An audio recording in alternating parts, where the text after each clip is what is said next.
Dear friends, ഏവർക്കും Kannur snake ഹബിലേക്ക് സ്വാഗതം. ഞാൻ വിജയകുമാർ മാസ്റ്റർ, കൂടെ നമ്മുടെ സ്വന്തം ജബ്ബാർക്കയും. ഇന്ന് നിങ്ങളുടെ മുന്നിലേക്ക് വന്നിരിക്കുന്നത് ഒരു പാമ്പ് വിശേഷവുമായിട്ടാണ്. രാവിലെ തന്നെ നമ്മുടെ വാസുവേട്ടൻ്റെ ഫോൺ കോൾ വന്നതിനെ തുടർന്ന് അദ്ദേഹത്തിൻ്റെ നെടിയങ്ങയിലെ കാർത്തിക വീട്ടിൽ ഇപ്പോൾ നമ്മൾ എത്തിയിരിക്കുകയാണ്.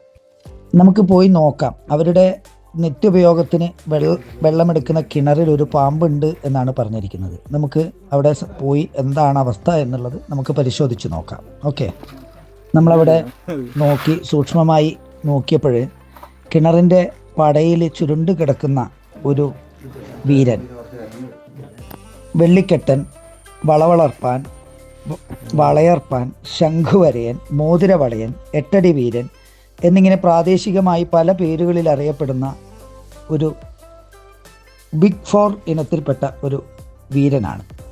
ഇതിനെ ഇംഗ്ലീഷിൽ കോമൺ ക്രൈറ്റ് എന്ന പേരിലും അറിയപ്പെടുന്നു.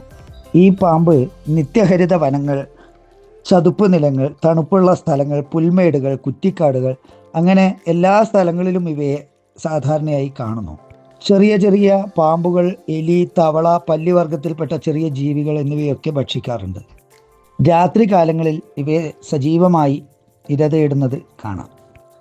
കുറേയധികം പാമ്പുകളോട്, പ്രത്യേകിച്ച് വിഷം ഒട്ടും തന്നെ ഇല്ലാത്ത വെള്ളിവരയനോ എന്ന പാമ്പിനോട് ഒരുപാട് സാദൃശ്യം ഈ പാമ്പിന് ഉണ്ട്. ഇന്ത്യയിലെ ബിഗ് ഫോർ ഇനത്തിൽപ്പെട്ട ഒരു പാമ്പാണ് ഇത്. ഏറ്റവും അപകടകാരിയായ 4 പാമ്പുകളിൽ ഒന്നാണിത്. പാമ്പുകടിയേറ്റുള്ള ഏറ്റവും കൂടുതൽ ആൾക്കാർ മരണപ്പെടുന്നതിൻ്റെ അടിസ്ഥാനത്തിലാണ് ബിഗ് ഫോർ കാറ്റഗറി സർക്കാർ തയ്യാറാക്കിയിരിക്കുന്നത്. ന്യൂറോടോക്സിക് ഇനത്തിൽപ്പെട്ട വെനമാണ് ഈ പാമ്പിന് ഉള്ളത്. ഇതിൻ്റെ ഒരു കടിയേറ്റാലുള്ള ഒരു പ്രത്യേകത എന്നത് വേദന തീരെ ഉണ്ടാവില്ല എന്നുള്ളതാണ്. അതുപോലെ തന്നെ ബൈറ്റ് മാർക്ക് വളരെ കുറവും ആയിരിക്കും. അപ്പോൾ പെട്ടെന്ന് ഇത് കടിച്ചിനോ എന്നൊക്കെ തിരിച്ചറിയാൻ വളരെയധികം പ്രയാസമായിരിക്കും. അതുകൊണ്ട് തന്നെ ആൾക്കാർ ചികിത്സ തേടി പോകുന്നത് വളരെ കുറവായിരിക്കും. അതുമൂലം അപകട സാധ്യത വളരെ കൂടുതലാണ്. ഏറ്റവും അപകടകാരിയായ ഇവയുടെ കടിയേറ്റാൽ ഉടൻ തന്നെ പ്രതിവിഷ ആൻറ്റി സ്നേക്ക് വെനം ലഭ്യമായ ആശുപത്രിയിൽ ചികിത്സ തേടേണ്ടതാണ്.